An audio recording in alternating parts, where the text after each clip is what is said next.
Shalom, selamat pagi Bapak Ibu Saudara yang dikasihi Tuhan. Kita bertemu kembali dalam acara Renungan Pagi Spiritual Life. Pagi hari ini kita akan merenungkan firman Tuhan yang terambil dari Matius pasal 8 ayatnya yang ke-18 sampai ayatnya ke-21. Saya akan membacakan bagian firman Tuhan ini bagi Bapak Ibu Saudara. Judul perikop ayat ini adalah Hal Mengikuti Yesus. Ketika Yesus melihat orang banyak mengelilinginya, ia menyuruh bertolak ke seberang. Lalu datanglah seorang ahli Taurat dan berkata kepadanya, "Guru, aku akan mengikuti engkau, kemana saja engkau pergi." Yesus berkata kepadanya, "Serigala mempunyai liang dan burung mempunyai sarang, tetapi anak manusia tidak mempunyai tempat untuk meletakkan kepalanya." Seorang lain, yaitu salah seorang muridnya berkata kepadanya, "Tuhan, izinkanlah aku pergi dahulu menguburkan ayahku." Tapi Yesus berkata kepadanya, "Ikutlah aku, dan biarlah orang yang mati menguburkan orang-orang mati mereka." Saudara dikasihi Tuhan, di dalam perikop yang baru saja kita bacakan ini, Kristus mengajarkan kita tentang syarat menjadi pengikut Kristus. Di sana dijelaskan bahwa setelah Yesus melakukan tanda-tanda mujizat, maka banyak orang datang untuk mengikuti dia. Namun kemudian, ia berniat untuk bertolak ke seberang. Pada saat itulah datang seorang ahli Taurat dan berkata kepadanya bahwa ia ingin menjadi murid Kristus. Namun Yesus berkata kepada ahli Taurat ini, "Serigala mempunyai liang dan burung mempunyai sarang, tetapi anak manusia tidak mempunyai tempat untuk meletakkan kepalanya." Kristus rupanya memahami apa yang menjadi motivasi dari ahli Taurat ini. Ahli Taurat ini mungkin berpikir bahwa jika ia mengikut Tuhan Yesus, maka ia akan menjadi orang yang terkenal, dihormati, dan dapat menghasilkan banyak keuntungan bagi dia secara pribadi. Namun Yesus menguji niatnya ini untuk menjadi murid dan pengikut Yesus dengan cara menjelaskan bahwa Kristus tidak memiliki tempat untuk meletakkan kepalanya. Bahkan Kristus membandingkan dirinya dengan makhluk yang lebih rendah, yaitu serigala dan burung. Di sini Kristus menunjukkan bahwa jika kita ingin mengikut dia, maka kita harus menyiapkan diri untuk kehilangan harta benda dan merendahkan diri kita bahkan lebih rendah dari hewan liar.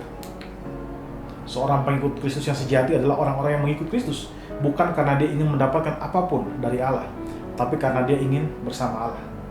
Saudara, orang-orang Kristen bukanlah kumpulan orang yang mengejar surga, tapi orang-orang yang mencintai Allah. Saudara, mari kita ambil waktu sejenak untuk merenungkan firman Tuhan yang baru saja kita dengar. Saudara, apakah yang menjadi motivasi saudara mengikut Kristus? Apakah karena ingin sukses, ingin terkenal, ingin memiliki banyak harta, terhindar dari neraka, atau supaya saudara bisa masuk ke dalam surga? Saudara, berdoalah agar Tuhan memberikan saudara kekuatan dan anugerah untuk mengenali motivasi saudara dalam mengikut Kristus.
Saudara, percayalah bahwa Tuhan sudah memberikan saudara kasih karunia dan kekuatan untuk mengenali motivasi saudara dan mengubah motivasi saudara sehingga saudara mengikut Kristus hanya untuk Kristus saja.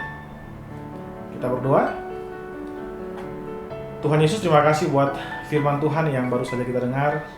Kami berdoa supaya semua yang sudah kami dengar hari ini boleh menjadi rema dalam hati kami, bisa menjadi hal yang memperjelas panggilan kami untuk mengikut Engkau Tuhan Yesus, sehingga kehidupan kami untuk mengikut Engkau hanya berdasar kepada kasih kami kepada Engkau saja Tuhan. Terima kasih Bapa, terima kasih Tuhan Yesus. Kami serahkan semua aktivitas kami hari ini ke dalam tangan-Mu Tuhan Yesus, biar Engkau menjaga, Engkau sertai, Engkau berkati, sehingga semua yang kami kerjakan itu menyenangkan hati-Mu ya Bapa. Terima kasih Bapa, di dalam nama Tuhan Yesus Kristus kami berdoa kepada Bapa Surgawi. Haleluya, amin. Amin, selamat pagi, selamat beraktivitas, dan Tuhan Yesus memberkati kita semua.